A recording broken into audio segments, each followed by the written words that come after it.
And we're live with Artist to Art. Welcome.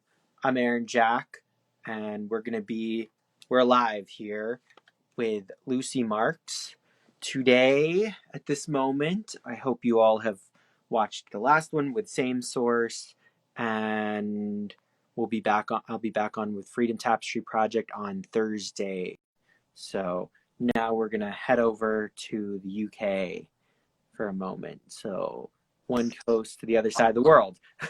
How are you? Hi, Aaron. Nice to see you. Nice to see you too. Excellent. So tell me, where are you? What's going on? Well, I'm in the UK because you're in Pittsburgh, aren't you? I'm in the UK, am. and if we visualize the map of the UK, I'm right at the bottom on the south coast, near a place called Brighton, which is quite a famous big hippie town, and it's right on the coast. Yeah, go further. I don't know if you can further down in the map. I can't. Oh, maybe I can switch it. Mm-hmm. Okay. I can only go up. Oh yeah, there you are. Right, if we go right down to that bottom, in the middle of the UK, go all the way down to the bottom line where the channel is, and I'm right there in the middle to the right. Oh, perfect. Sort of like if you went straight up from where I live, you hit London in about an hour, but I'm on the south coast in Brighton. Oh, nice. Yeah, it's a beautiful town on the coast. And it's nestled between the sea, and then just behind us are lots of South Downs, which are conservation downs, which are like rolling hills. I don't think you could call them, they're nothing like your mountains in America, but you would call them hills, I guess. But we think they're beautiful and we call them downs. Nice. So both of them are my painting inspiration. I either paint the coast or the downs. Wow. So how did you end up in the UK? Because you said you're Italian. Well, my mother was Italian, but she lived here, so I was born here. Yeah, so my mum was really a big influence in my life, and she's really why I paint, because she herself was an artist. So I've lived in and around Brighton on and off all my life. I went away when I went to university when I was younger, and then I came back, and she was a painter. And she painted in watercolors and pastel, and quite a successful one. You know, she had lots of London shows and things. And so I grew up in and around a studio, and I sort of call it like an apprenticeship, really. I think if you grow up with something, it kind of goes into your DNA in a different kind of way. And I didn't naturally start painting full time. I've always painted all my life. However, I'm actually a trained counsellor, and I did that for a long time. And then about 15 years ago, I went part-time to allow my art to grow. Went back to school and did my MA in Fine Art in Brighton. And then now I'm full-time. Wow, congratulations. Yeah, but in a way, it's a bit like coming back to it, because I don't feel I ever left it. Because I think if you grow up with someone who paints a lot and it's all around you and you do it all the time anyway, even if you have the day job, you know, we have lots of different roles in us. And so I feel it's always been there. It's not like it suddenly came to it. It's been an evolution. Wow. So what sort of counseling were you into? So I'm a trained humanistic counsellor. Took me a long time to get trained. And it's more, I think counselling is more a way of life and a way of being when you help people, rather than a day job. It's not like being an accountant. You don't clock in, do the numbers and go home. It's a slightly different philosophy.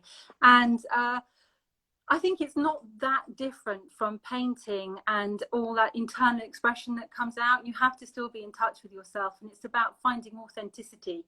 Both are about finding authenticity. And so that's kind of where I am. Wow. So who was inspiring to you in your times learning and being a counselor, or in that? Well, Jung was a big influence, as I suppose lots of counsellors would say, although some might say Freud, but more of the modern humanistic counsellors, I think, you know, that there's a big phrase in modern humanistic counselling, which is you talk with your client about I am enough. and you help them understand the phrase "I am enough," meaning that they have all the resources within themselves to do whatever they need to do. It's not that they're coming to be fixed. They're fixed already. It's just about helping them access that. Wow. Do you have any other inspirations in the humanistic in coming from that? Or I mean, it could be around that. I'm just curious. I mean, there's loads. I mean, I trained for Name years. name some that come to mind that speak to you. Oh, I'm still a bit stuck on that one. We might have we? We're getting Yeah. a little I'll wheel, come back but to we it. can see you. Okay, so yeah, if you can name some, I'm just like curious because I'm really into like humanism and some different figures. So I'm curious if there's anybody I should like research. Oh, right. Okay. Well, I can send you a big list after if you'd like. Okay. Okay. Did you say you can't see me? What? No, Did you just say? no. There was just a wheel for a second. We Oh, just right. had a spinning wheel for a second. So, um, does Jung influence your work now? Well, it was a decision for me when I started painting full time, and especially when I went back to do my MA in fine art. Should I go into MA therapy, art therapy particularly? But this time round, I really wanted to do something that was for myself. I've spent so long working with others that really I wanted to explore things for myself.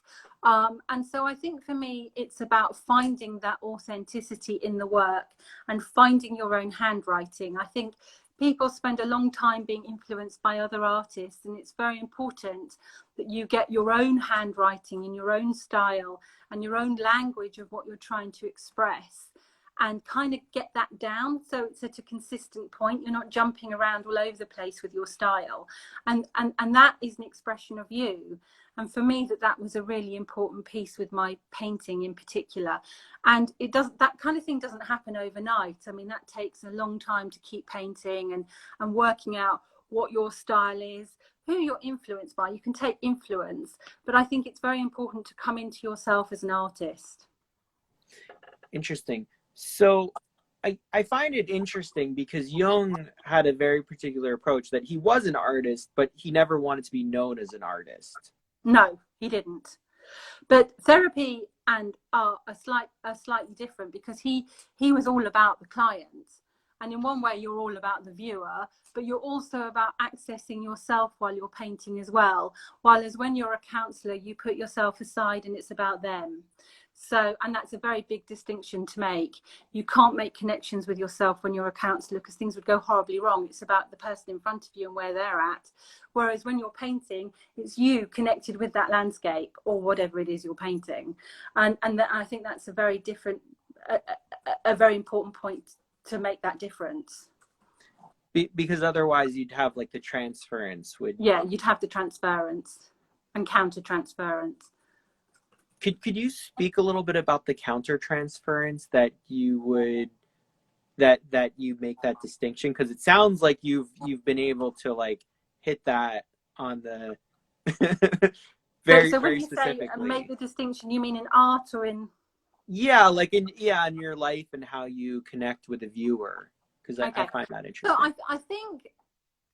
I think with art, and when you're painting something, there's two different things. There's when you're painting the painting, and then there's kind of when you say goodbye to it and you let it go and you allow viewers to see it. So the first piece for me when you're painting that painting, for me that would be within a landscape, is to connect with that landscape and feel part of it and understand what it is you're trying to say about it. And make that intrinsic connection, and whatever that takes. For me, that's painting outside a lot of the time and then bringing it sometimes back into the studio. And then when you let it go out there for a viewer, you can't help what they're going to read into your art. That's entirely their choice, how they see your painting. And you might have an idea of what you would like them to see, but really that's their freedom and their democracy, if you like, to go and look at that in whatever way they want. That's their worldview when they see that you're painting. And for that, you have to let it go. You know, you can't kind of be holding on to a specific view, because everyone sees the world differently. Now, how does that play into, I've been thinking about this recently as like the idea in terms of like transference and how people like then they transfer their own maybe reflections or something like that, or how do you feel about, or is that something that You even mean comes? when a viewer, or when I Yeah, view? actually both. I'm interested in both. So I think obviously when I paint a scene and when I look at a landscape, it is my worldview of that landscape. It's through my eyes. And I think that's what makes it, that's why artists are important. All artists are important because you get a chance to see the world through a different perspective than yours. And that's what makes it something different other than a photograph. It's my interpretation when I view it. However, there's also that understanding that when you let it go and it's on the wall in a gallery or online and somebody hits on your website, they're going to bring all their history of understanding and their worldview with how they see your painting. And for me, I'm quite clear. I kind of allow that. For me, it's about a sense of place in my landscapes. It doesn't have to be, I mean, I name the places, but for me, that's not important. It's not like there's this landmark here or that specific tree there. It's about allowing the viewer to connect with that sense of place, and maybe it'll take them to a landscape they know or some memory they have. And that's cool. That's fine. That's what art is. It's about how people interpret, and that's how people connect. Interesting. So I'm trying to like better understand about that connection between the viewer and that like and that process of like how their interpretation, and what is that connection to let's say as a counselor, like how do you find that, is that even connected? Well, I don't have my counselling head on at all in my art. Right. Okay. But yeah, so I don't. There's my past work as a counsellor, and now there's my art life. And although I've got that training within me, I don't bring that counselling head to my work.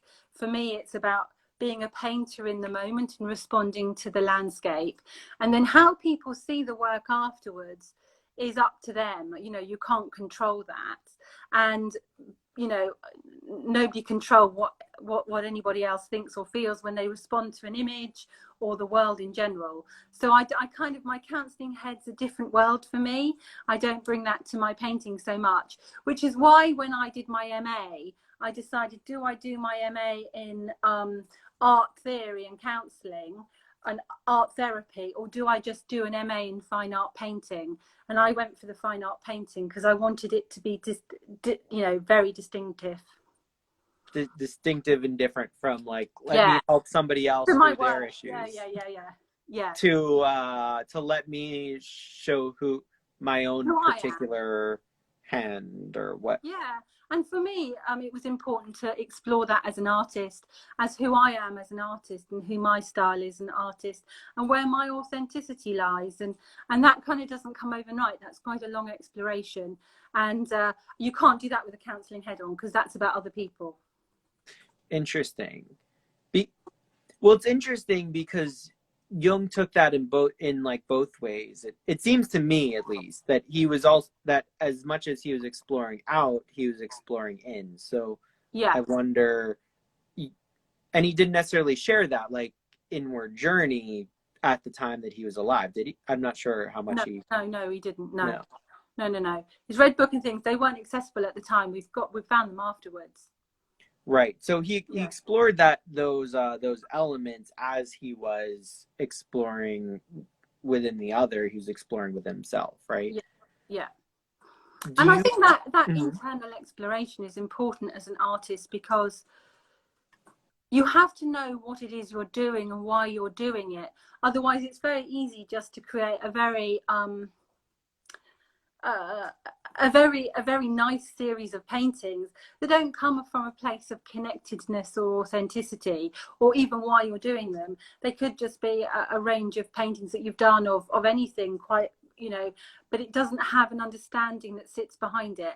And my MA was very good with that, because going through the process of an MA really holds you down as to what you're doing, why you're doing it, and how you're doing it, and how that is relevant to what you're doing. Otherwise, it's kind of work that doesn't have anything sitting behind it. And even though the viewer might not consciously know that, I think they will understand that when they see a connectedness of a group of works that stand together. Does that make sense?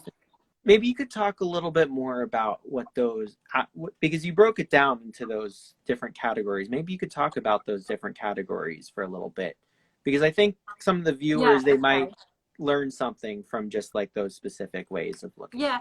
So I think you have to know what you're painting and why you're painting it. So on my MA, one of the things we always said in all our classes and all our critics were, why is it there? What is it that you're doing? Why is it at the party, so to speak?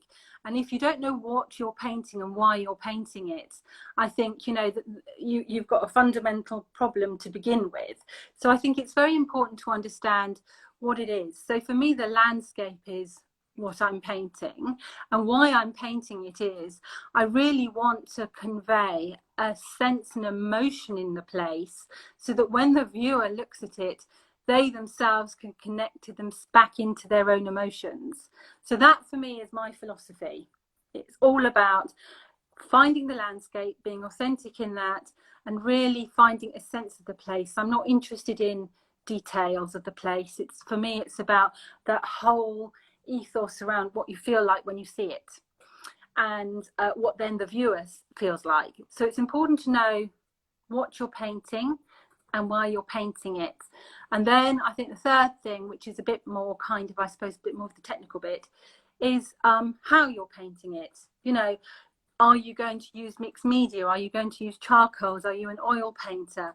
And why are you using that specific medium with your specific topic? So for me, I paint in watercolors and oils. I'm a traditional painter in that respect. I like the feel of those mediums. And for me, because they feel quite natural as opposed to something like acrylic, for me, it actually works well with a landscape. Whereas, you know, other people might choose other things that fit with what they're trying to convey. Does that help? Yeah, I think it's a start. I think I'm really interested in like this idea of what ties the body of work together, and those like, because you talked about that, and I'm very curious about what that means. I mean, you don't have to be specific about your own work. I'm just kind of curious, like, because as a concept, like the aspects that tie the work together. Well, I think there's two things. I think there's the what and why you're doing it. That should be a philosophy that runs through all your work, whatever project you're doing. And then I think you have to work through the project itself. So like my recent online exhibition, it's got a big theme behind it. And for me, that was about conservation areas in my area that are, in the UK, we've got something called the National Trust, which is a body that looks after specific areas and heritage sites to keep them safe and protected, I suppose. But they're open for everyone to go through. So they're not quite as grand as your national parks maybe you have, but they're smaller, and they also include buildings. And for me, it was important to take those areas that were around me, and especially in lockdown, where we were allowed in the UK to go outside for exercise. That was really all we were allowed to do. And so suddenly these places, these heritage sites and these protected places became really important to us, and I wanted to really celebrate that.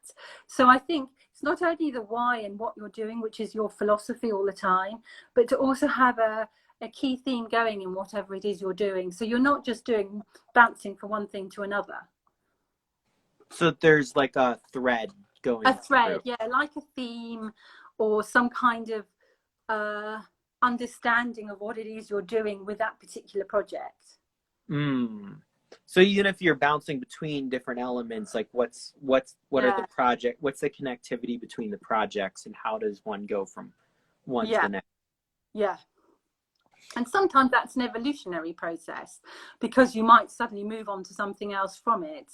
Um, for me, this one was 5 different sites that all got connected up together, mainly because in lockdown we couldn't travel very far. So they had to be places that were near me. And they were 5 national heritage sites near me that are all under the same body. So it was wonderful to explore those and celebrate those. But also looking at my other work that I've done within landscape painting, I would take a theme, always take a theme. So my previous solo show was called Land, Sea and Sky, and that was celebrating the connectedness of how when you look at a scene or a view or a landscape, it's actually, you've got the land, you've got the sea and the sky in a holistic way. So you're flashing up some photos now. So this was just a little intro for people who don't know anything about the National Trust in the UK. It's like a conservation body that looks after land, and it's kind of, the idea is land for all. So my new online exhibition is called Quiet Beauty in Space, and the National Trust was set up 200 years ago, and one of its co-founders was a lady called Octavia Hill, and she was before her time really, and she wanted to start conserving in the UK these spaces that people could go and find quiet beauty in space.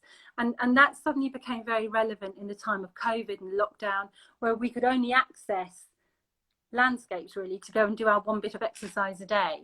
So that's kind of a bit about the National Trust. And then the other picture that you showed, I just wanted to start with this one because it's so beautiful. This is one of the sites I painted, which is called Petworth Park, which is that there is a 200-year-old house, and the whole park around it is acres and acres of National Trust land, which is open for people to go through.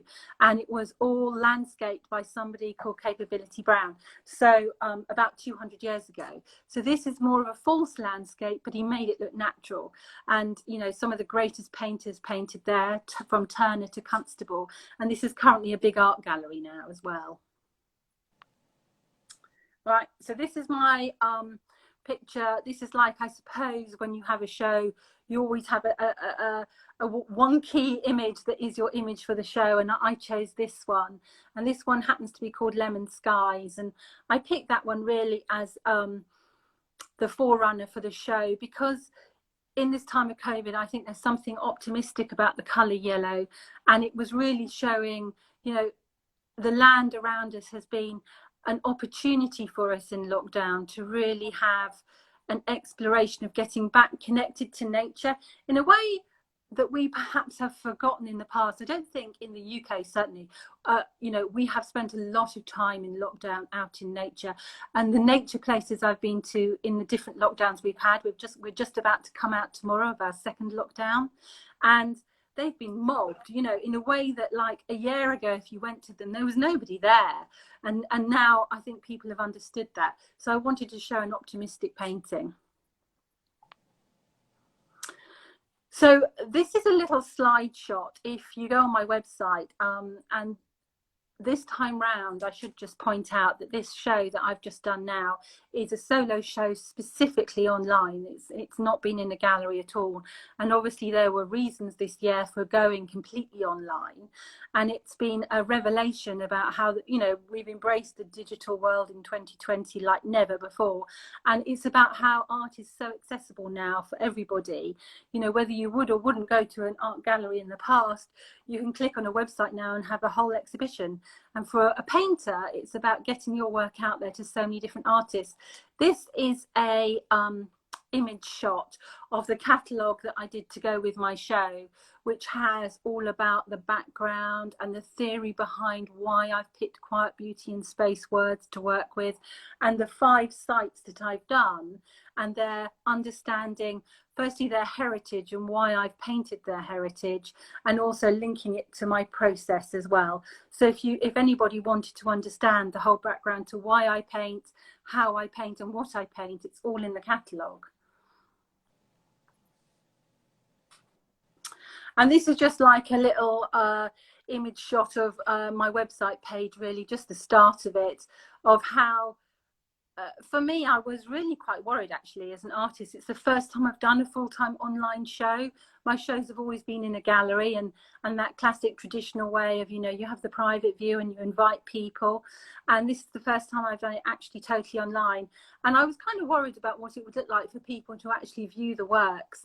And I have to say, I think people are way more sophisticated than we give them credit for. We see so many images now, and we're so used to going online that I think actually it's second nature. And two, if you get a really good web designer and you actually focus it well and take good photographs, it can come out really well. So this is just like an image of how people can go through the paintings. And I think they work really well. I mean, they are actually genuinely square. I tend to paint square. So it fits that format really nicely. Yeah, so now we're starting to talk about my process as a painter. So when I go out into the landscape, the first thing I do is I take my sketchbooks, and I think it's really important to connect with whatever space you're doing, whether it's a landscape or some other type of work, to really explore what you're doing before you start doing the actual works. And for me, there are sketchbooks and sketchbooks filled trying to capture that DNA of that scene and that land. And I literally have drawers of these. And then when I come back home in the studio, I'll tile them all around. And some of my studio works are worked up really huge from a kind of amalgamation of lots of sketches. So you don't get caught up in little niff-naffy things of, was a tree there or a dog there? You know, this is about creating that energy of the place and getting back to that feeling of authenticity of when you're there, and connecting back to that mood, and hopefully that it starts to bring the viewer back in. And when you have them all tiled around your studio, all your sketches, you really remember the day, you remember the wind or the rain or the heat or the sun, you remember, you know, the colors in a way that it kind of accesses you back. And I think that's because if you paint it when you're there, it goes in you in a different way. So sketching for me, and these are watercolors, are really important. Yeah, here's me in a field. This is a bit of an arty-farty shot. I've taken the shot of when I've just done two from up on this hill. So the hill in the background is actually one of the places that I painted for the show called Cissbury Ring. It's a really old, ancient fort. It's about, it's 2000 BC was when it was actually created, one of the earliest settlements that you can think of in the UK. And that hill actually, it doesn't actually look very big there, but it's actually really quite large. And, you know, they found lots of remains of early kind of settlements there. And it has that feeling of ancientness in the chalk and in the landscape. And it's one of the places I love to paint in. And it's actually in a circle. So that's why it's called Cissbury Ring. And from the top of it, you can look right across all the fields to the sea. And it's just inspirational. So I've done some of my sketching with my sketchbook, and that's a big A1 sketchbook there. So, you know, I just fill them. And, you know, the great thing about sketches is they don't have to be perfect. It's just about getting that sense to start inspiring you to do your other works when you get home. Oh, there you go. There's me with some others at Cissbury again. So, yeah, that was right in the summer when it was really, really hot with some moody skies. I don't know what the landscape is like where you are, but our skies are forever changing. It's a very rapid landscape where we are. So you can start off painting one thing and it very rapidly becomes another kind of day. You know, Monet, I think, famously said, you know, he wrote home that he was really struggling when he came to the UK to paint the landscape because it moves so fast. So, so we're now moving on to one of the series that I've done, which is called Birling Gap. So this again is a National Trust site. It's right on the south coast, about 45 minutes away from where I live. And these here, this is big, huge chalk erosion that you can see here. And it's huge. I mean, I can't tell you how high that is. It's massive. And it's It's near a famous landmark that people often talk about. Some people may have heard of it, called Beachy Head. And so it's quite dangerous. You're not allowed to walk at the top here along the edge because the cliffs fall off, you know, the chalk erodes. The chalk's quite soft, but you can walk the other side and go down onto the beach. It's hugely, hugely windy, and the wind comes quite strong, so you do get battered there. And it's it feels very wild. And when you're standing there, the cliffs go in a kind of arch out to sea, so it feels quite quite a sort of Jurassic landscape in a way. It feels very old, and it's one of the areas that you can see these famous chalk cliffs. Further along, you get the White Cliffs of Dover, which are similar, but they're a bit further away. My bus broke down around the White Cliffs of Dover. Ah, okay. It was like in the middle of the night. I was going to Paris, and they just like broke down. One of those. You didn't times. get to see them. I don't know. It was like night, and then there was a ferry eventually, but it was just and the guy, he only spoke French, and it was very interesting. And then the French people were like very, very angry and like kind of unionized all of a sudden. Yeah, the French, yeah. It was very different than when my bus breaks down in the US. People are calling people angry. There was like unionization like right away. Like, no, we're getting there. Yeah, and the guy's like, eventually we found out that it just like the bus ran out of gas. I don't know. Yeah. Oh yeah. So this is me standing at the top with one of my sketches, trying to get the cliffs that went right across. What you don't get in this picture, Erin, is a flavour of I was hanging onto that sketchbook for dear life because the wind was literally battering me, and the drop down below, if I dropped that sketchbook, I probably wouldn't have got it back. So I'm like literally clinging onto it. But yeah, just filling up the sketchbooks to get that sense of the power of the place, really. Wow. So this is one of my oil paintings. This is about a 60 by 60, and this is on a very moody day looking back across the cliffs. So I did both east and west, looking both east and west across Berlin Gap, to try and get the different cliffs that are coming across, and the big skies. I'm quite about British big skies and British weather, which is infamous of how it moves and changes. And this is one of those sort of like dramatic scenes. And then this is looking the other way. The cliffs are a little bit more formated, if you want, looking to the left. That they're easier defined and generally not in shadow, whereas the other side are generally in shadow. And it's like, you know, trying to capture that water that's blowing. The tide never really goes out there because the cliffs curve round, so it kind of catches the tide in a way that, so you'd never really get much more beach than that. And it's about capturing it. And this is standing from where I was with the sketchbook earlier on the standpoint, because you can't walk along that bit because it's all eroding and it's all actually cordoned off in case you fall off it. Yeah, and this is a sunnier day along the cliffs much further back, and just trying to capture the glints of the chalk. So where I live in the South Downs, the earth and the rock formation underneath is very chalky, and this is just catching those glimmers of chalk that come across with the sunlight going through. Wow. How do you find your spaces that you sit in? You mean to do the sketching or yeah. Well, that's a very interesting question, actually. I have to be honest, there's a bit of wandering about until you find a moment where you actually just get you can see a composition come into your eye and that you're happy with, and you know that that's something you can really do. When further on in all the photos, we can get to my plein air painting where I paint in oils outside with my pochade, and there is a bit of wandering around with the pochade, working out where to put it and which view to do. And I think it just depends. It's one of those inherent things for an artist, isn't it? Do I connect with this piece? Can I make a composition, or do I need it slightly more to the left?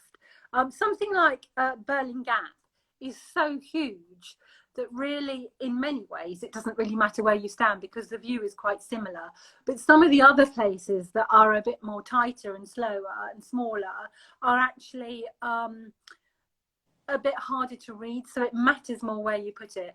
And also at Berlin Gap, you're limited to where you can stand because you're cordoned off, so there aren't many places they'll let you be. So this was from that standpoint as well, looking the other way on a different day. And this is about catching the light. So one of the things for me that I'm all about, obviously the mood, but it's about catching the light. And that's from, you know, all the kind of, I suppose, the influences I've had through the great British landscape painter from Constable through to Turner, who spend their life chasing the light. And I think, you know, any landscape painter worth their salt who doesn't chase the light is like, what are you painting? You know, it's about that light that we have and trying to catch its mercurialness and making it feel it's moving. You don't want a painting that looks static. So these are all oil. So now we're on, I'm just checking my notes so I know where we're at. This one is Sisbury Ring. So we talked about Sisbury Ring. It's that ancient fort that's 2000 BC, and this is just looking across at those kind of the hills that come across there and the flat land, and underneath all these little hills here, this is farmed land. So this bit here isn't National Trust, but the other bit is, but it's all ancient old fort land. So the people used to walk there and hold there, and you get that feeling of a real powerful piece. And it's, you can't build there, it's protected in that sense. It can only be farmed or national heritage. And this is me out with my pochard, looking at part of Sisbury Ring in the background across some furrowed land. And this little wooden pochard here is fantastic. It goes to a lot of places with me. So the other things that I was doing earlier, I was showing you my watercolour sketches. And watercolour is very fluid and it captures a place in one way. But catching it in oil, actually outside in the landscape, you connect to the landscape in a different way. And so these small plein airs, whilst they're pieces in their own right of paintings, and they stand alone as a painting in themselves, I also use them as the influence for the much bigger ones, the metre by metre, the 2.2 metre ones. So they become like that influence as well. Yeah, here we are. So this is Sisbury. The light on Sisbury is very different. It's stiller than Berlin Gap. You're not on the coast, you're inland. And the light, the sunsets and the sunrises there are just beautiful. And I had a spell during the summer of going out either really early or just as the light was going, catching that in between those subliminal places where it's at marginal spaces of light, to catch them as they go across the land. There's a famous painter in the UK called Fred Cooming. He's a Royal Academician, and one of the things he does is all about catching that light in those subliminal planes, and that's one of my big influences. And I like to think I've caught some of that in this one. This is oil as well. And well, oil, so I was just going to say that oil, I think it's important as opposed to acrylic to point out the oil has that kind of it's very tacit, it's mercurial and it moves, and it's in many ways it's harder to work because it dries so slowly. You can't layer and layer very quickly. These are very thick paintings. There's lots of layers worked on. However, you have to work with it, and when you do, you get that reflectiveness that you don't get in acrylic because acrylic goes flat. And for a landscape, I think it's important it sings. What does that mean to you? That the landscape sings. Yeah. I think when you're out in a landscape, you feel that freshness of being out in nature, don't you? And even though we're painting in a 2D thing, and it's not like capturing in all 3D beauty, I think it's important that it has that reflectiveness of naturalness, that it comes back at you. You don't feel it's like a photograph or maybe something very flat or a reproduction. You want it to feel a little bit living, and I think for me oil gives me that. Henrietta asks, she's in the UK, are you painting on a board or a canvas? Good question. They're all wooden boards, Henrietta. What type of wood? Yeah, it depends, but most of them seem to be coming through as beechwood, and then I prime them How do you do that?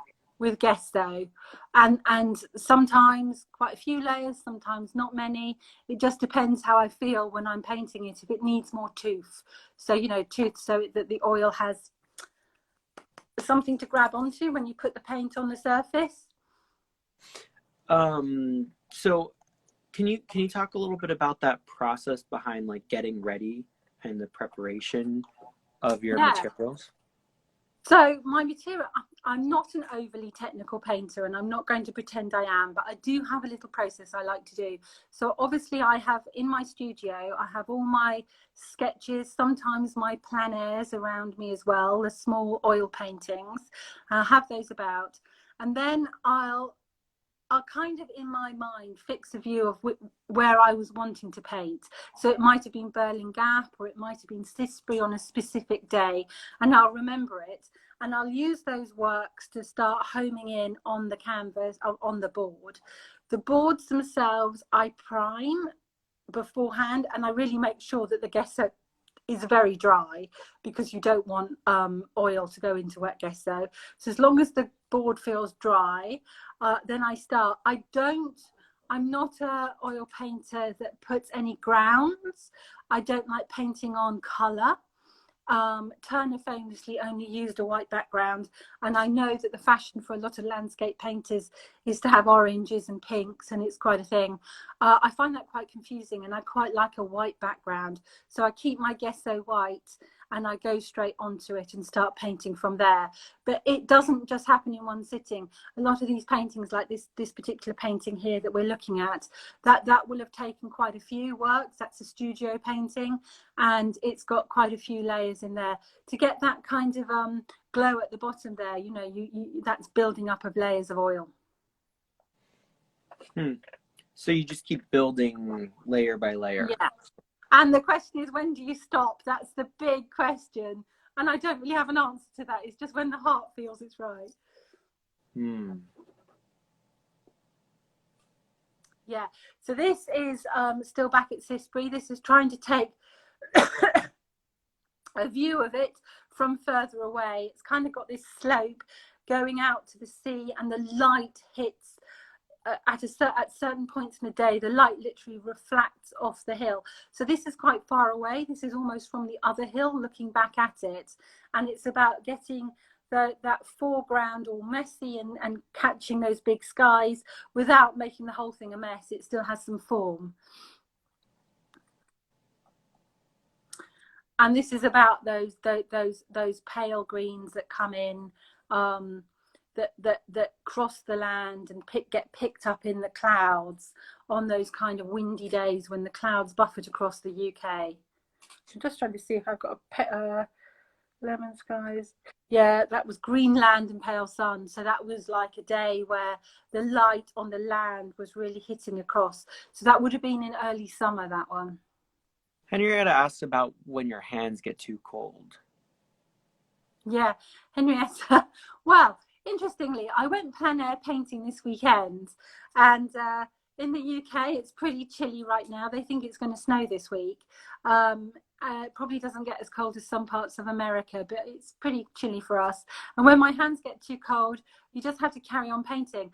I forgot my fingerless gloves this weekend, so you have to just keep stretching them out so that they don't seize up.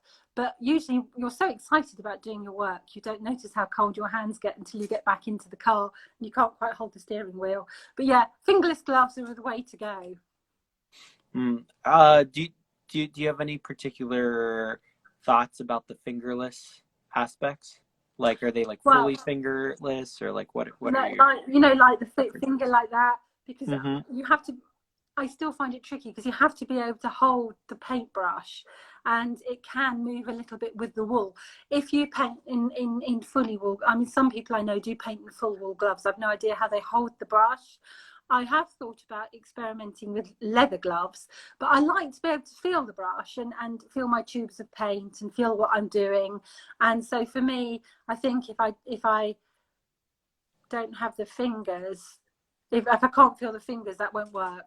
It's a tactile thing. It's like some people paint in rubber gloves, don't they? Because they don't like the paint touching them. I can't quite manage that. How do you feel when you like fully painted hands? You mean like covered in paint?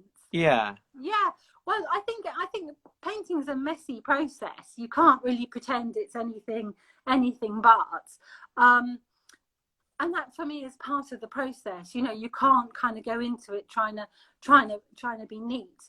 However, what I would say is my studio is fairly neat in terms of my tubes. I like to keep those in an order, and I like to keep them quite clean so that the tubes don't get stuck. Whereas I know some artists don't mind throwing them all in a pile on the bench and it's all everywhere, and they're quite cool with that.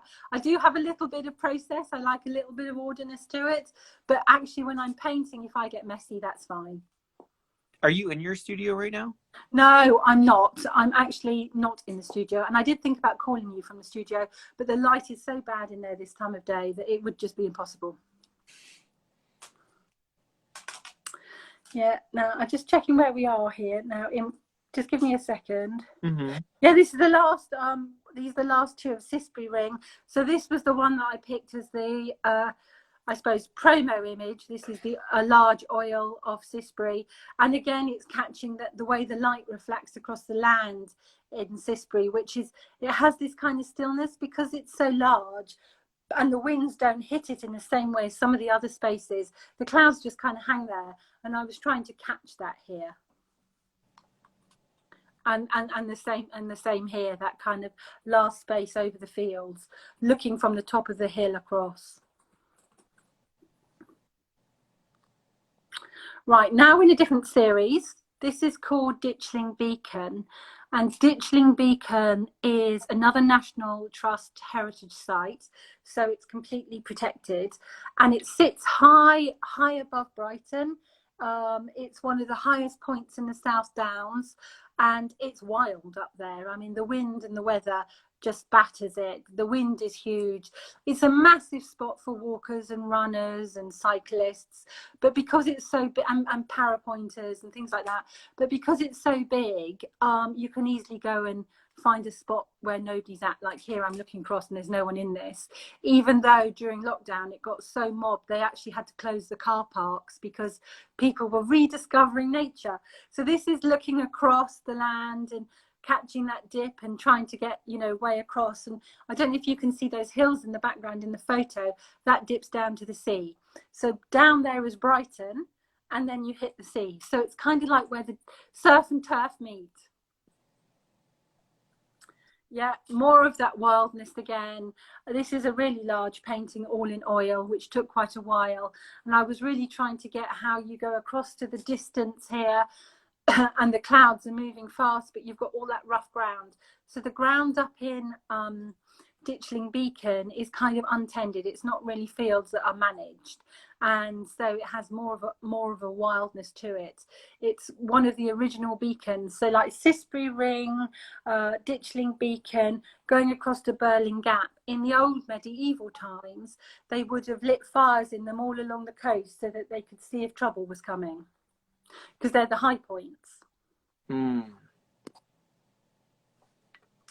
Yeah, working again here on that light, keeping that light bouncing off the land and keeping the land and the skies big, and working the light in a way that it actually doesn't look twee. I think it's really important for me as a contemporary painter that nothing gets too fixed. It allows the viewer, for their interpretation and their eyes, to kind of merge that paint how they want and see the image how they would like to see it.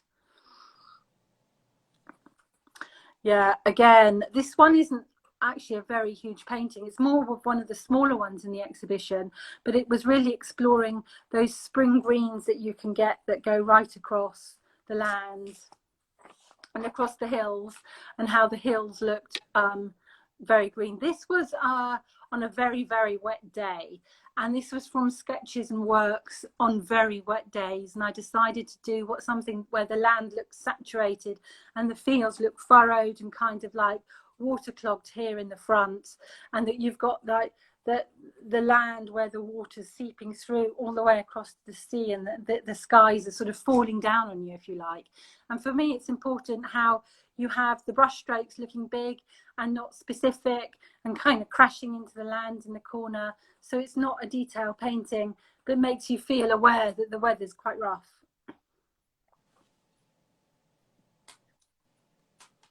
Splash of Yellow. This is one of my favourite paintings. I felt it was quite uplifting.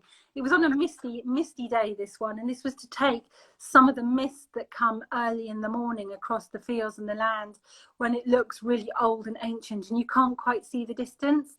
So that's a kind of a bit of a conundrum in terms of composition, because you still have to have the recession of the land, still keeping the mood, but catching it in a misty moment. And yeah, this was when there was lots of kind of bracken out and things that looked a bit yellow, and to catch that with the light disappearing. So where can everybody find this exhibition who's watching? Yeah, this is on my website. So if they go to www.lucymarks.co.uk, it's on my website, and I've got a tab that says current exhibition, and the catalogue that accompanies it, called Quiet Beauty in Space, is there, and you can go and read all about my process and the different sites that I'm talking about, and then all the works are listed underneath it, and you can go and browse them as you will, really. And where can they find you online? What are other places they can? So they can find me here on Instagram, they can find me on Facebook, and they can find me on Twitter as well. And I'm generally always Lucy Marks Art. Cool. So thank you everybody for watching. We're going to continue on, but I just want to say thank you for watching. Thank you, Lucy, for being here. I'm Aaron Jack. You can find me at Aaron Jack Line Art. This is Artist to Art every Tuesday, and then Thursday is going to be on Freedom Tapestry Project.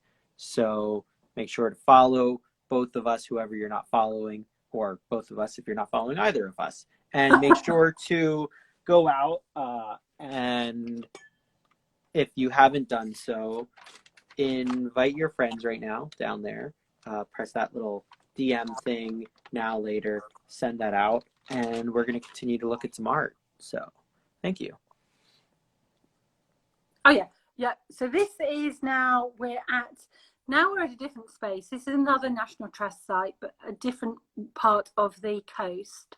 So this is about 45 minutes from me, and it's called East Head Beach. And it's not a very big beach. It's quite a small beach, but it is actually National Trust, but also a huge conservation area. So there's stones, and there's marshland, and there's dunes. And a lot of the marshes are conserved because they have wildlife that we don't have anywhere else in the UK. And what happens is when you go there, you actually have to book your ticket online for the car park, because they really monitor how many people go there now. It's quite a special place.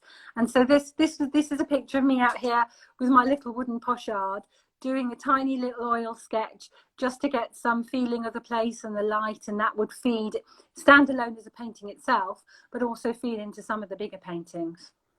Very cool. And the watercolors, and my big brush, my big Hake watercolor brush, and my squirrel mop.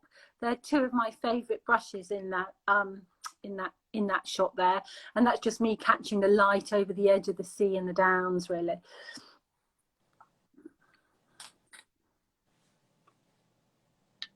Yeah. Now, East Head was a bit quite I suppose a challenge in a way, because every time you go, the dunes have moved, right? They move with the wind.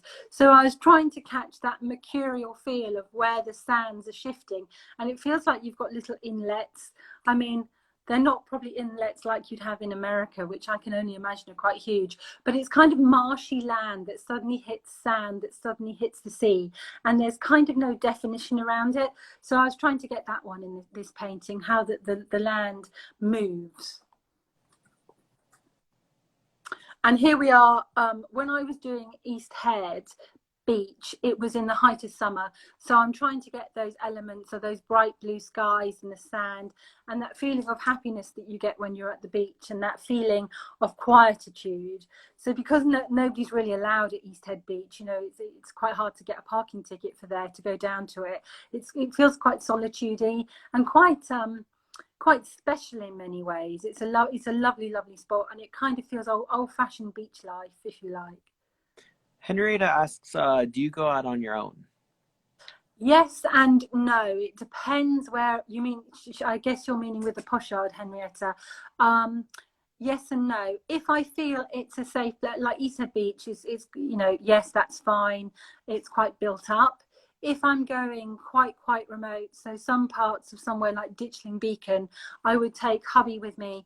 He's my studio assistant, and he comes too. And sometimes I take the dog, but the dog would be useless because he's a Chihuahua.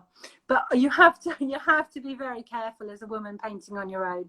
I you know, especially if you're painting at those subliminal times of day, like early morning and sort of like evening dusk time. You know, don't go out and be silly. What times of day do you like to go out? Well, it's all about catching the light, Aaron. So I do go out early and I do go out dusk time. But for something like this was quite a daytime painting, and I think you can feel that in it, the brightness of the painting. So it depends if I feel I need to change the times in what I'm doing. So for this exhibition, if you look at the works, there's a sort of feel of different times of day. So they're not all at one specific time. And, you know, I like them all, really. I'm quite happy painting at any point in the day. Do you ever paint at night? Well, a few years ago, I had a big push for about 2 years where I did nothing but twilight. And I lived in London at that point, and I did nothing but twilight and the Thames at twilight for a long time. And it gives you a different kind of sense of what you're looking at, because tones merge and it becomes a very tonal painting. But now I've reached the point that if I do another twilight, you know, I'll probably have to kill myself. So it kind of goes through cycles, and then probably I'll want to do twilight again because there's something fascinating about that. But for these, it was morning and sort of like dusk time, early evening, when I was catching those lights, maybe bright lunchtime as well. Nikki Edwards Art asks, what is your favorite place to paint in Sussex? Yeah. Do you know, I would have said the beach, and I'm a big coastal girl. I've always lived near the sea all my life, really. And the times I haven't lived near the sea, I really felt it. But lately it's been right in the Downs. So for me, possibly my favourite place would be Cissbury Ring. But there's loads of places that you can paint right within. Petworth Park is another massive favourite. And there's something about the way the trees are changing at the moment, especially as we've been through autumn, that probably drives my answer to that question. Yeah, another height of summer, East Beach, catching those shifting dunes and the sands that are moving. And the thing about East Head, which is sort of different to any other beach, is that you've got the dunes and the sand, and then you've got this marshy bit coming in close next to it, all mixed up. So it's kind of hard to get a composition of it because it changes, and you've got grass and marsh in with sand. But that's what this is catching that feel. And this is sort of where the tide is a little bit out, and you've got the marshes where the reed beds are left and the sand's left, and you've got those skies coming in. And I'm hoping that I've caught a sense of summer on the beach paintings, really, more than perhaps in the landscape ones, because I felt when I was at Beachhead, it really was that height of as hot as it gets in the UK, which isn't that hot, Aaron. Yeah, so now we're on to where were we? We were on we're on Petworth. So this is the last in the series of Quiet Beauty in Space, and this is Petworth Park.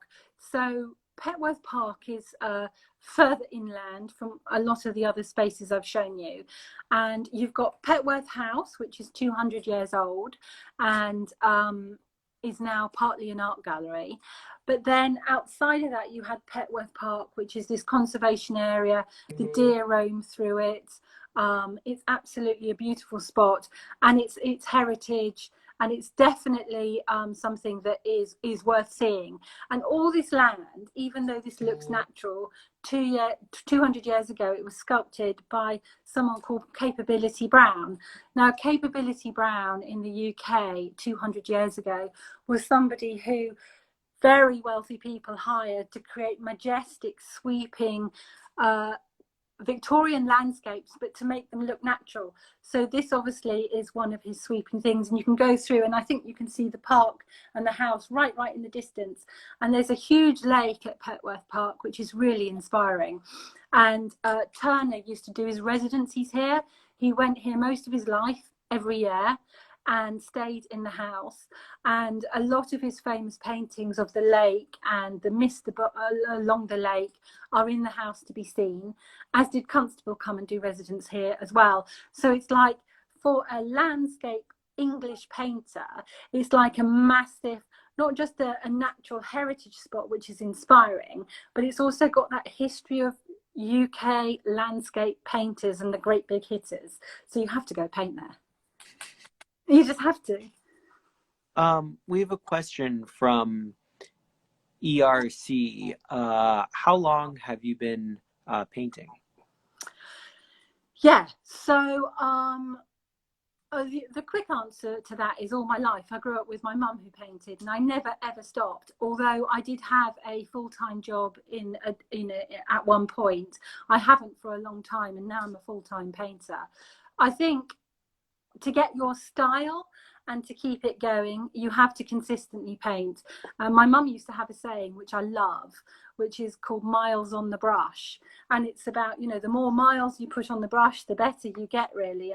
And there's no shortcut to painting, really. If you want your style and you want it to exist and be strong and to have a message and to say something, you just have to keep working at it. And I think also the important thing to say about that is it's like a muscle as well, painting. It's like, if you, I don't know if you're anyone who's watching paints, but you've probably noticed if you stop painting for a week, or you go on holiday or something and don't take your sketchbook or something, your hands become a bit stiff. They don't quite know what they're doing when they get back in front of the canvas. So I think it's important to keep moving. It's like a muscle, and you can lose it like anything else. It's a fitness. Interesting. So what's your fitness routine for your brush and your painting? Yeah, well, I like to get up early, and I do get up really early. So I'm usually having my coffee by like 5:45, and then after I've had my coffee and a bit of toast, I'll go straight into the studio and I'll work through till after lunch, or I go out. So it kind of depends. If I have a day when I'm painting out in the landscape, then I don't paint in the studio. But if I'm painting in the studio, then I generally don't go out. If I'm doing an evening dusky painting or sketching out at that time, I will have still done my morning routine. So I will always paint from about 6:30 in the morning through till about 1 in the afternoon. Lots of it is noodling around, but it's important to be in there. Minda says that she loves your work, and she says it's very Turner-like, but you hear that often. Are you sick of hearing it? Well, I just feel very flattered whenever anybody says that. It's kind of like saying, Turner's such a great. It's almost embarrassing when people sort of like talk about me in the same breath, because it's like, he's an all-time wonder. But I think that's because it's about, I've really explored the landscape and the heritage, and I chase the light, and I work in, even though I'm contemporary, I work in a great British tradition, and I think that comes through in the work. And I was very flattered. If you read the catalogue, there's a wonderful foreword by a UK art critic who's a famous UK art critic. I was very proud to have him do the foreword to my catalogue. He's called Anthony Lester, and he talks about me being like a modern Turner and Constable, and I feel very flattered to have that kind of synergy, if you like.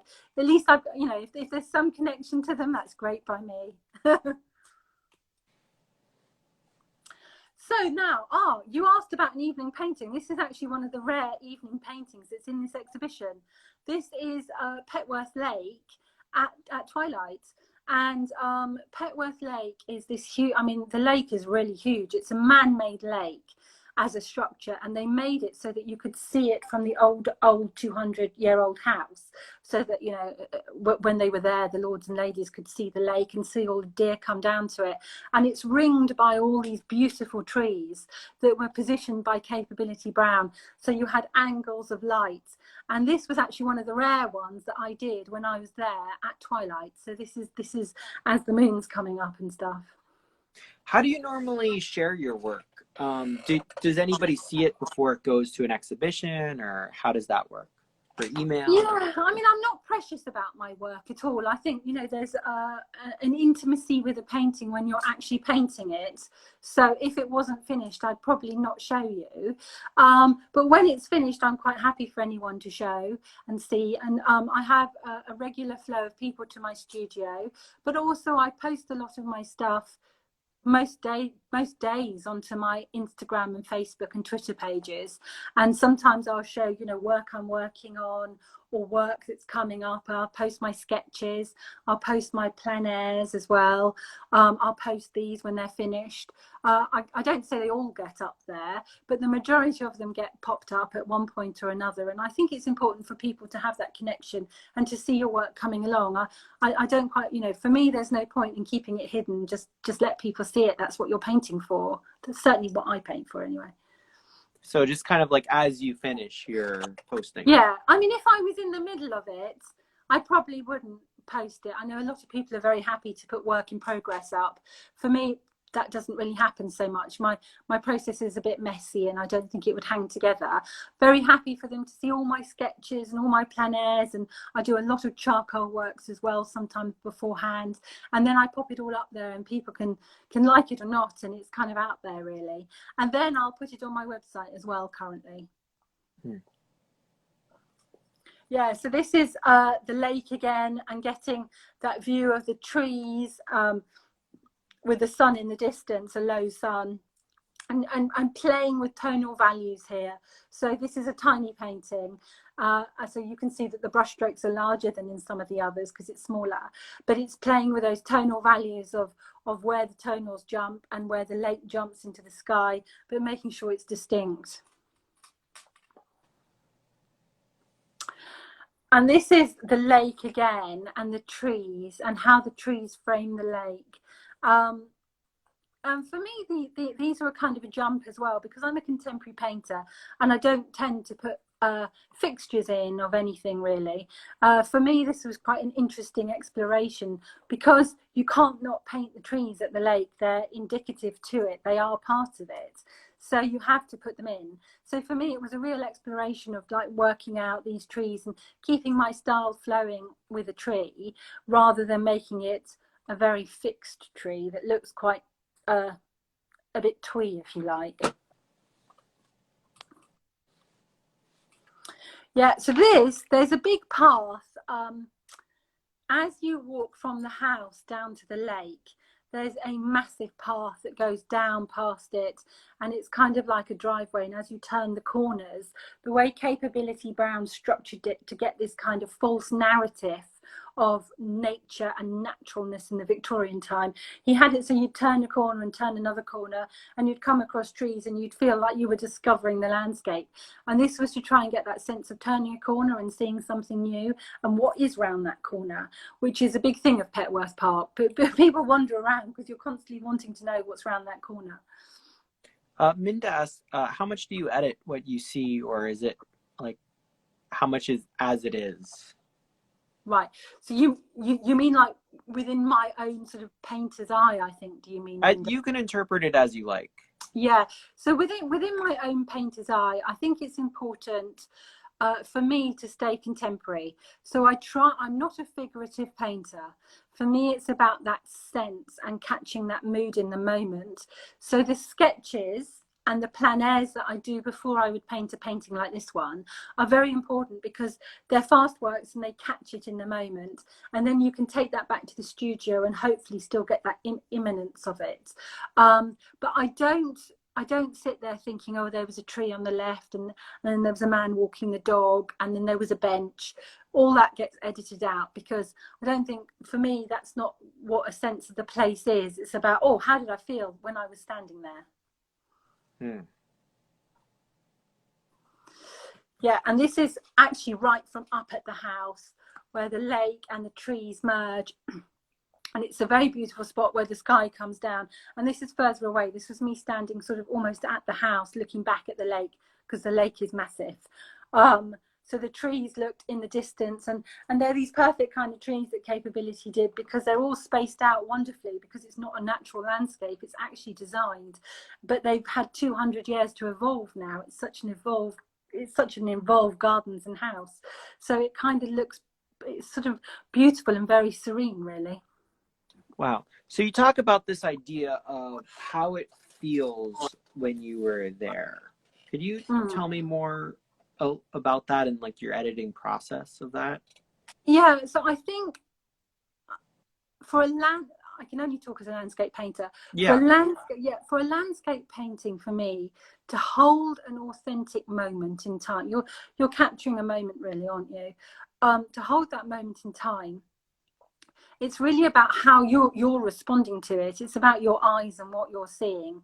And, you know, that's everything from the tones and the colours of the day to the sounds. In my sketchbooks, I often write like bees humming or a seagull squawking or something, so that when I go back to it, I can actually remember that moment in kind of a sort of sensory experience. So it's important to be able to catch that, so that when you start painting it, you get that energy back in the painting, and you try your best to transfer it back into something that's 2D. It can only, of course, ever be how you're responding to the world around you at that point.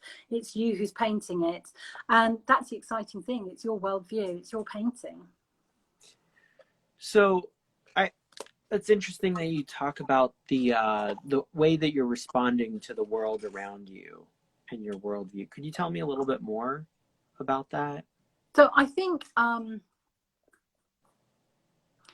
you have to, for me, because I all my work start out,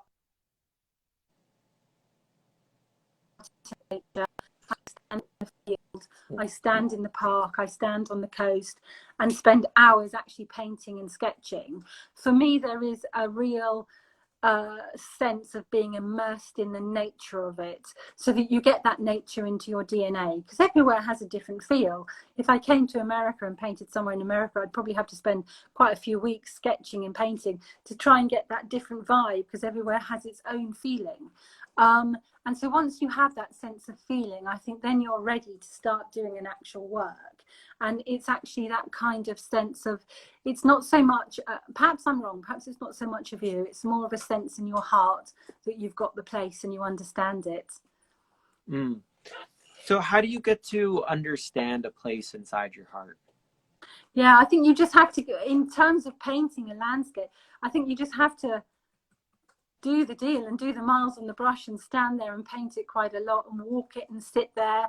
One of the key things I do with all my sketching and my plein air painting is I have a flask of I'm a big tea drinker, I love tea. Take my flask with me. Here's my tea. Yeah, oh yeah, like it. And my little gold on it now. Yes, yes, I like it. Yeah, that could come painting with me. It's about that size, my flask of tea. And it goes everywhere with me. And, you know, sometimes, you know, you don't have to be painting for the 4 hours or 3 hours you're out, but sometimes it's just about sitting there and soaking it up and feeling the vibes, and hearing as well is a big thing. It's very difficult with art because you don't actually put sounds into a painting, but, you know, hearing that seagull or hearing those bees humming or whatever it is an important thing to catch. So what's your favorite type of tea at the moment? Oh, I have next to the kettle hundreds of boxes of tea. I'm not a massive fruit tea drinker like elderberry or something. I like things like Assam. Obviously all the British teas. I like Lady Earl Grey as a big fan of that one, and I like Builder's tea as well. So not just the fancy teas. I like Builder's tea. Do you know what that is, Aaron? I'm not sure if I do. So Builder's tea is a big British thing. It's like a cultural thing. So if you say to a British person, do you want a Builder's tea? Basically it means an ordinary tea bag, so not like an Earl Grey or an Assam or anything, just your bog standard tea bag stuck in a cup and brewed till it's overbrewed, so it's almost black, and then the tiniest bit of milk in it so that you're drinking black tea. And that is Builder's tea. It's strong. You could keep your teaspoon standing up in it.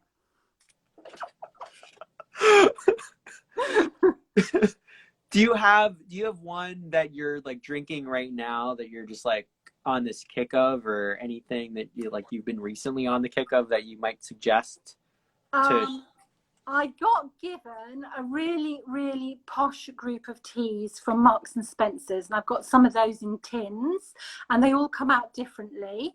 I've also got Rooibos tea from South Africa that I quite like, although that's a bit spicy maybe. Oh. Yeah, a little bit of a kick with that, and I don't really like that with milk. But I like my teas with milk. So Assam would be a favorite. Things like that, the strong ones.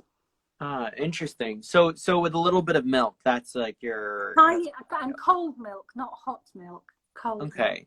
Milk. So hot tea, a little bit of cold milk. Tiny bit, yeah. A tiny little bit. Till it goes kind of a soft grey colour, and you guys would think it looked disgusting. I mean, it's interesting, like as a painter, what's the what's the color of the tea? Yeah. What's the texture and the... Yeah, and sometimes I do go on kicks where I'll just have it with lemon and no milk, but that's a bit LA, isn't it? I don't know. I've been recently just like going straight green jasmine tea. Oh yeah, no, that's a big fan of that one as well. Yeah, like that. Yeah, I got some really nice green jasmine, and I just like... And you can get those little metal balls where if you're doing loose tea, you can put your green tea in it and you can just dunk it, and it's fantastic. That's a good way. I've done some, but recently I've just been like, okay, I have like the nice little packet. Yeah. Then I'm like, okay, I have my green jasmine, and then what was I on? I was on a red oolong kick for a while. So I actually had 2 bottles. So sometimes I'll have like another flask of tea. Yeah. Right now, this is my water. I have like, water and then tea, but sometimes I'll have 2 different types of tea. Oh. You're perfect. You can come out painting with me as my studio assistant, Aaron. Perfect. Maybe I will. Well, I've actually got another giant flask. So I found a really good like flask company, and I got a big one, like a what is it? Just like what is it's a big one. Anyhow, that because now with COVID, you can't go inside anywhere. No, I know. You can't buy them. I know. And it's right now it's snowing outside. So I figure like I'm getting ready with my tea and my little goal. Perfect. And the other thing I do in the summer is I make them in a jar and put them in the fridge. Okay. That's the acquired taste, perhaps. Right. Do you use the mint? Yeah, well, in the summer, when my mint bush was actually alive, I actually used real mint, and that worked really well. I don't know whether it's going to survive the winter, though, but yeah, I like mint and tea, yeah. You can also dry it, so that's another... You can. That's another option. I mean, just saying. I dried quite a bit. Oh, okay. So here we are. Now I think we're starting the plein airs area of my work. So for those, I think most of your viewers are quite sophisticated, but for those who aren't quite sure what plein air means, the idea is plein air is that you're outside painting in the air. And it comes from the French Impressionists who coined this phrase, that their idea was that they wanted to capture the moment. And it all had to be plein air. So this little pochade box that's in the picture is kind of a handy little thing to have. You can carry that in your bag, and then all your oils and everything fits inside in your little canvas, and you pop it up and you can stand it on a tripod and literally work with the landscape in front of you. And I'll often go out and paint 2 or 3 of those in a day while I'm out in the landscape, moving about to capture it. And they're little works in themselves, but they're also inform my bigger works, because there's nothing like painting direct. And this is, now we're starting a little studio shot. This is like my drying wall. So when I've done a plein air, it gets popped on the drying wall. But it's also quite nice to start having all your works tiled around you to influence what you're painting, and also to start checking that you're staying on trend, that you're actually not doing some random thing, and you're keeping your theme going. So just like keeping them hanging there so that you understand, like, what's the theme, how is this one fitting in the middle? How are they connecting? Does this one look part of the series? Is it still flowing? Is anything changing? What should I are we back? Yeah. So yeah, how sorry. what will you ever do something that's just like totally like left field or something like that, and just to experiment? Or Yeah, I mean, I have done in the past. I do a lot of sort of like, I have days where I'll just go into the studio and paint and see what comes. But they're less so these days. I'm really quite sure on my themes and what I'm doing. And if I do experiment, it tends to be something that's in the field or something new that's where I'm at, rather than something really completely mad. So let's run through the rest. We're running a little bit on our time, so let's... Okay, that's fine. Yeah, these are all plein air, so we can jump through these. These are all small works painted direct in oil in the landscape on the day. So that was a very hot day. That was catching the skies really moving over Ditchling Beacon. I think we talked about that. This was Petworth Park in the autumn. In fact, there's a video of me on my Facebook page and my Instagram page painting this in pouring rain. And I decided to do a little video of it because it was so wet, but it was lovely. Now this is a big studio shot. I think you've cut the chihuahua off the bottom in that one. He's probably at the bottom of that somewhere. Yeah, there he is. He's my trusty little studio assistant. This is my studio. It's attached to my house. My house is 200 years old. I'm very lucky. And my studio was added in the 1920s, and it was a 1920s billiard room. So it's got all this lovely Victorian kind of arch at the top, which gives me wonderful light. And these now we're on to some studio works, which are the last works. And what this doesn't really give you is scale. This is 2.5 meters by 1.5 meters.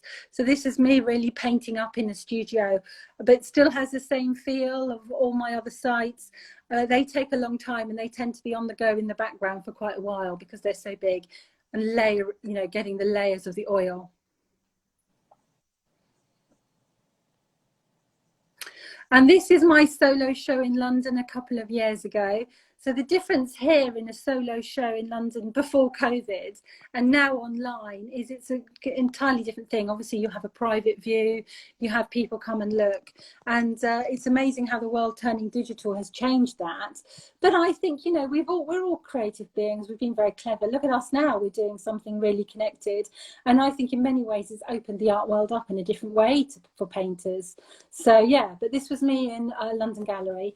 And this was a show called Big Skies, Land and Sea. And it was about exploring the connectedness of the land, the sea and the sky.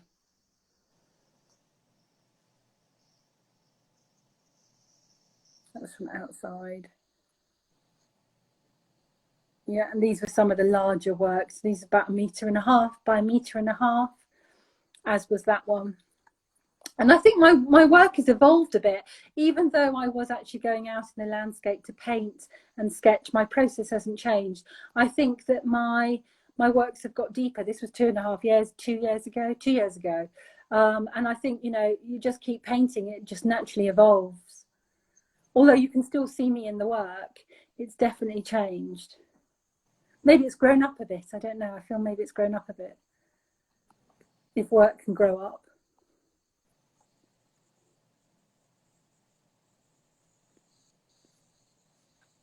Yeah, and I think we're at the end of it, Erin. Mm-hmm. Yeah. Thank you. Thank you so much. What a fun time we've had. Yeah, thank you so much. Thank you everybody who's been watching, who watches, who comes and hangs out with me every Tuesday. And asks questions. Huh? They're great though. You must have a real following. They're fab. I've had a fun time. Thank you. Yeah, thank you. Yeah, you know, it's like, it's always an interesting thing. This is what, 76, 77, my 77th in the series. Right, talking wow. to different, yeah, people from all over, and it's been amazing. And it's been amazing to experience the world through others' eyes, and to experience what you know, what's happening out there. I can't go out with a camera or any, you know, like, I mean, I could, but like, how to be present with others. So I find this through Instagram Live a great way to know what's happening out there in the world, and to be present. So absolutely, that's, you know, to know that we're not alone, really. It's artist to art. And, you know, being an artist is a bit of an isolated thing. So it's so great to connect up and hear everyone's ideas and, you know, what's going on out there. I think it's perfect. Yeah, I think that's the beautiful thing, is that we all have this like platform, no matter how big or small, but can find a way to connect and can share. And we all have ears to listen to each other.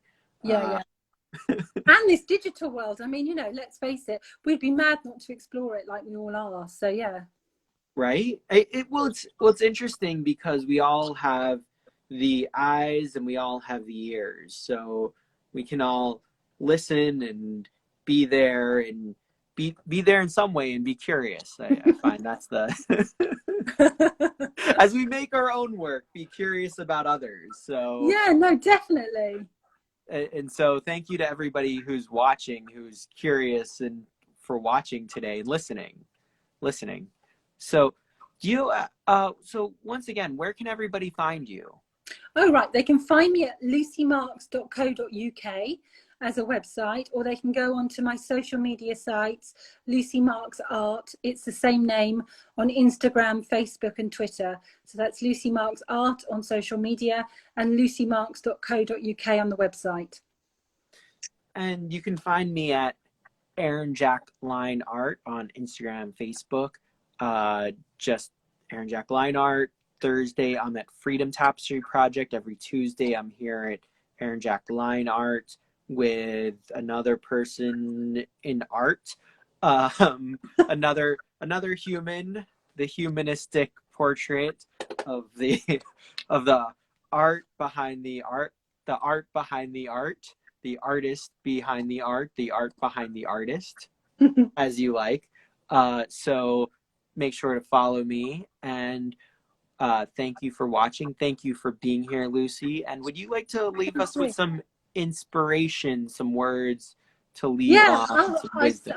I'll say that, you know, it's thank you very much for having me, and doing something like this is so important, both to take part in and hear, because without this, I don't think as a painter, as an artist, you can find your way in the world. It's very important to know who you are as an artist and how you fit in that wider world of what's going on. And if you don't go and explore it and know what's going on and do your eyes and ears, as you say, you know, you're not going to know that. You can't just stay isolated. So thank you for the opportunity of sharing. It's been wonderful. Thank you. So on that note, I'll see you all on Thursday on Freedom Tapestry Project, and next week back here on Artist to Art, Erin Jack Line Art. Till next time. Thank you. Bye. Bye.